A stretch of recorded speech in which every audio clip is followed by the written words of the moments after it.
Questione fusione intercomunale Manzano-San Giovanni e Corno. Lei rappresenta un nuovo gruppo di espressione territoriale, dunque che idee emergono all'interno del vostro gruppo? Il nostro gruppo che rappresento, Giovani e Futuro, è molto preoccupato della situazione del territorio. Noi siamo stati ancora in campagna elettorale i promotori di questa idea di legare i tre comuni assieme per raggiungere un'entità abitativa che superi i 15.000 abitanti. Sarebbe un punto di forza nel pretendere progetti a difesa del territorio.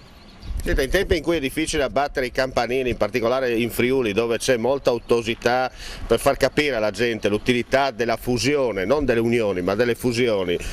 È un progetto che si può mettere in pratica? Sicuramente che si può mettere in pratica. Secondo me gli amministratori sono troppo legati alla burocrazia e non alla progettualità. Difatti, se senti parlare la gente comune è molto attenta e interessata a questa idea. La gente comune vuole a tutti i costi che i tre comuni si mettano assieme anche per risparmiare sui costi di gestione. Allora, dici la verità, fur dei dei, come passare a chiacchierare un po' in marilenghe, perché magari la ento col tagliare fa sfadura a capirlo bene.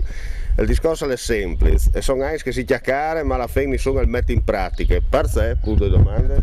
Perché gli amministratori sono marciati ai partiti e il partito non le può rappresentare, perché le può rendere dal partito interesse poco, interessa che le persone si capano a cura e a farsi interesse dal suo paese. E noi qua, a qua, Manzano e San Giovanni, e potresti internamente in moto un sacco di progetti, perché vengono le scuole. Dicono che la chiadrera ormai è finita, non si va più in avanti. No, difatti il fatturato a chiadrella è alta, non è calato di tanto. E è cambiato il sistema, è cambiata la commercializzazione.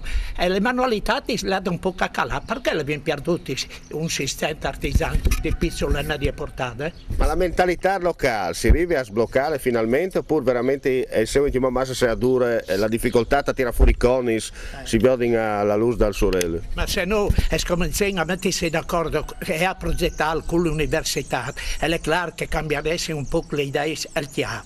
Non ci manca un po' di conoscenza di più e manca il chiacchiere di politica e di salvare le proprie chiadrei. Noi abbiamo di salvare il territorio e avresti di tornare a fare vocale alle seracchiani le strade Manzano Palme perché che lei fosse utile anche di partire fino al confine da Slovenia.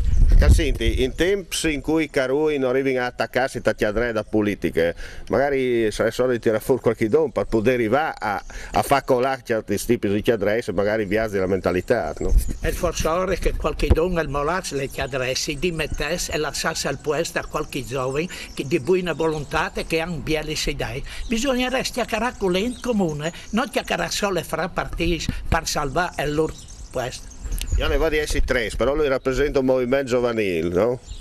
No, in senso sono due diverse contenze e sarebbero due critici via l'amministrazione, ma non ti danno spazio, non ti danno perché dicono buate, scuiseso. Invece avviene un movimento che ha più di 300 adesioni. Se arriviamo a 100 potresti fare anche un referendum e provare a togliere con idee proprio le pignate che scottano.